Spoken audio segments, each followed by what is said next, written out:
You know, I'm really disappointed in Slater here. Not only is he late to the assembly, but he ignores the hottest girl in school. She had to repeat her hey for him to finally flash her a big palm of acknowledgement. Maybe he was distracted by Mr. Belding calling him out? Find a seat. You too, Slater. Maybe he was thrown off by that high-pitched... excuse me while I try it. Heh heh. What's up, guys? I can't fathom how Slater could miss Kelly trying to talk to him. But this girl seems to think that she could now have a shot. Alright, so what's up with this assembly? Well, Zack gives the perfectly normal announcement that polling shows Mr. Belding's popularity sucks. Presumptive student body president Jesse then introduces Mr. Belding. Let's hear it from Mr. Belding. Ha! Stupid. You know what could turn that popularity around? The Miss Bayside beauty pageant. Everyone is excited, especially these dudes. Swimsuit, swimsuit, swimsuit, swimsuit. All right. I like how this girl isn't so sure that she wants to sit next to Slater anymore. Notice that none of the other guys are whooping for swimsuits. It's just these four. And Zack. A beauty pageant? What a stupid, sexist waste of time. Not if you're in a teeny bikini, mama. Yeah, she definitely hates sitting next to him now. Later at the Max, I'll let Jessie speak for herself. Kelly, we're human beings, not sex objects. I just don't want to be judged on my measurements. Slater, of course, continues his dude bro shenanigans. Every beauty pageant just takes us one step backwards in our war against sexism. Hey, well, you can take me prisoner in that war anytime, baby. Lisa isn't convinced. She's still joining the pageant. Kelly, however, joins Jessie in opposing the beauty pageant. Now, while Kelly may side with Jessie, I have to wonder how Tiffani Thiessen felt about this storyline because, you know, she was a recent pageant winner herself. It's true, she won Cinderella Girl in 1986 and Miss Junior America 1 year later. Here she is at Cinderella Girl with Jodie Sweetin, who would later be cast as Stephanie in Full House.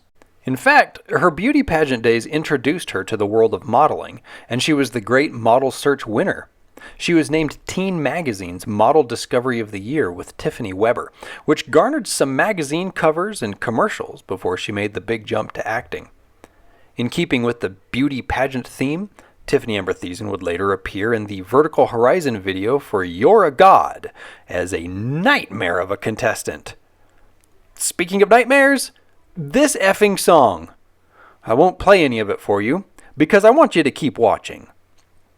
And what is up with that dude's, can we call it a beard? Why make the choice to have so little chin hair on an already otherwise hairless head? And I don't blame him for wanting a glimpse of the lovely Tiffani Thiessen, but I'm also very glad she tries to kill him. What was my point? Oh yeah, did she take umbrage to the beauty pageant bashing in this episode? Zack starts running his mouth and says that he could make anyone Miss Bayside. Slater takes that bet to the tune of $50.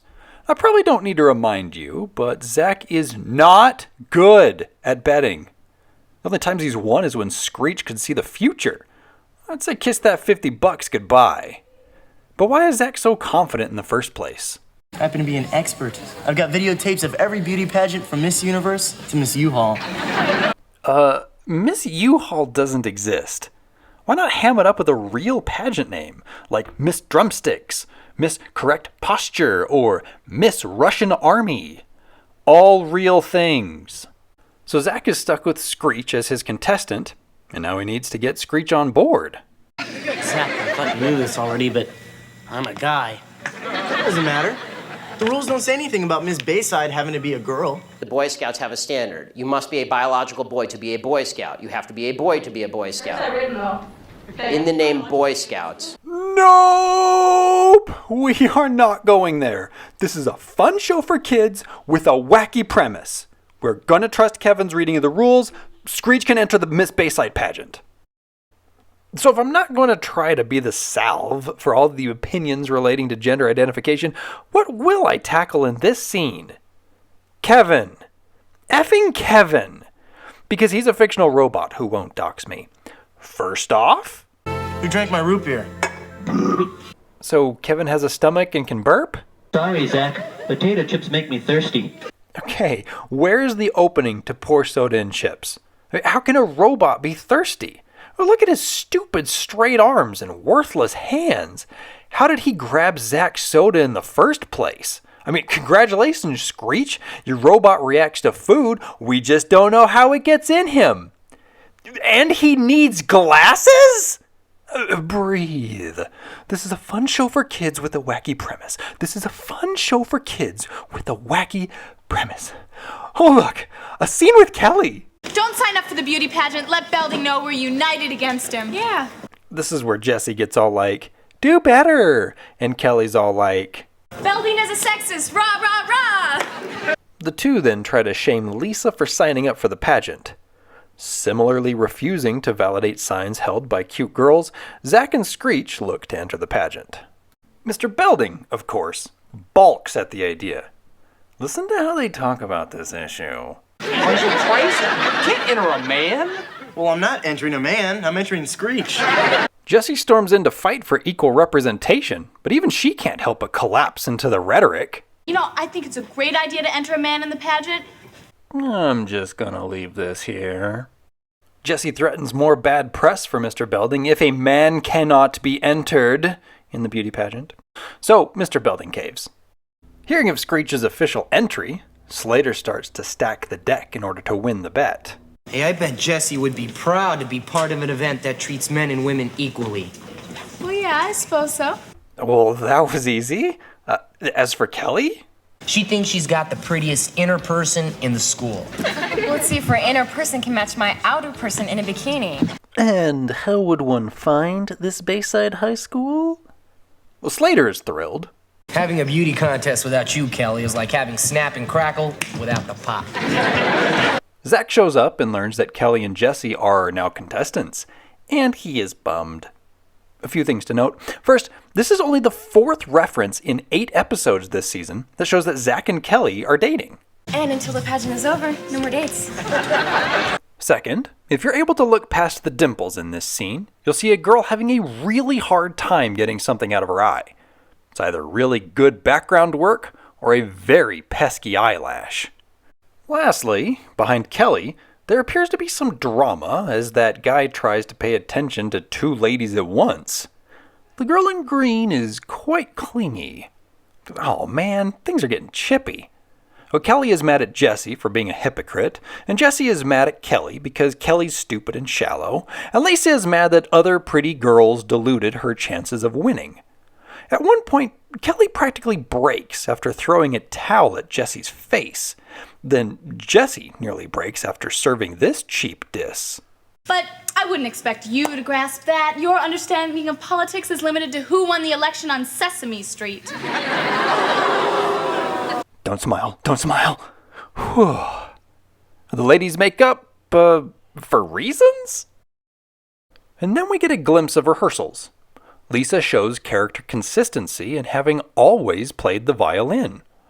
Jesse channels her inner Topanga by being performatively weird as a butterfly. Screech does magic with, freaking Kevin. And then Slater officially joins the beauty pageant, to further diminish Screech's chances of winning, and he also displays that character consistency we seldom enjoy in this series. Kelly sings. Hold on. I'm feeling that this could use a Belding intro. Bell ba ba bell da ding da ding ding. Bell ba ba bell da ding da dong ding. Poor, sweet, hot Kelly is bad at singing. Perhaps she should have fallen back on her real experience in beauty pageants. Well, now Screech is sad because he had deluded himself into thinking he could legitimately win. To add insult to injury, Kevin the robot is the worst. And 2 things. Shouldn't Screech have had his head knocked back the other way? Nothing here looks natural. Also, my 90s babies will recognize the glow-in-the-dark paint all over Screech's shirt. Yes, the product is still sold today, but we didn't just use it for raves. We put it on our clothes and charged that crap in the sun to get 5 minutes of glowing at night. Look at my eye. I'll never win a beauty pageant now. Another plan, Master Morris? Of course he has a plan. Zack plants the idea that Slater messed Screech up. And several background characters get a few lines as the slander spreads like wildfire. Quitting gambling, no more. Playing to Win, Wednesday on NBC. Welcome back, everyone, to the swimsuit portion of the Miss Bayside beauty pageant. Next up is Kelly Kapowski. Devout viewers may recall that Kelly modeled a swimsuit in an earlier episode. Why do they keep putting this young lady in swimwear? For that guy, and all guys like him. We can't even blame her for trying to cover up as she exits. Kelly Kapowski. Following Kelly is Jesse Spano and, well, this is most unusual. #Feminism. Next is one of the guys and, oh my, I can't quite keep the announcer voice going. Grace, grant me the purest of thoughts. If I can interject here, Bob, the crowd is silent, likely due to the rumor of Slater hospitalizing Screech. Well, he does at least appear to get one catcall in the end. Next, Samuel Powers. They like him. They really like him. Miss Bayside will return in a moment. MCI 5-cent Sundays. 5 cents a minute every Sunday. Call 1-800-SUNDAYS. All right, we're in the finals, and Mr. Belding asks Kelly about world peace. So naturally, she cheers, and I think it's impressive how she balances on just that one heel. Lisa's question is a little less dense, as Mr. Belding just asks her opinion on beauty pageants. Mr. Belding blatantly dumbs down the question for Screech. How'd you like competing? World peace, opinion of beauty pageants, did you have fun? But it's time for me to stop thinking about myself. I mean, any of these girls would be better. Screech goes classy and does the don't pick me shtick, but it appears no one listened, as Screech is crowned Miss Bayside. Yeah, now Kelly knows how Muffin and Susie must have felt losing homecoming queen to a red-faced freshman. Then again, gosh dang. Zack admits to Slater that he rigged the pageant, so Slater gets to keep his money, and frankly, it's amazing Zack is alive after spreading such salacious lies about the school beefcake. Screech will go on to Sacramento to compete in Miss High School California, but we don't have any idea if he is even competitive. And everyone is happy. Well, maybe not Jeanie Tyler. Who's Jeanie Tyler? I'm sure I mentioned her somewhere in this video. I didn't? Am I bad? She's the blonde. She gets quite a bit of screen time as she performs with batons, perhaps not as well as she should have, and rocks a pink bathing suit. She even gets one of my favorite gags of the episode. Each girl, or guy, will answer one question and give her or his answer. Are you ready, Jeanie Tyler? Yes, that was an easy question. With her screen time, great line, and the simple fact that she was a finalist in the pageant, you could think that the actress would get a credit. Nope! But Kevin's voice actor did. Jeanie Tyler was likely named after one of the script coordinators, Jeanie Taylor. IMDb names the actress as Jennifer Lyons, but I've taken a look at some of her filmography, and I don't think they are the same actors. Jennifer Lyons at least appears to have a narrower jaw and sharper cheekbones. Sorry, IMDb, but I think you're wrong. I'll go with my old tried-and-true source of SBTB Anniversary, who says Jeanie Tyler's real name is Amy Callistad. I can't find anything on her, so I guess this is how it all ends. Can't enter a man? Well, I'm not entering a man. I'm entering Screech.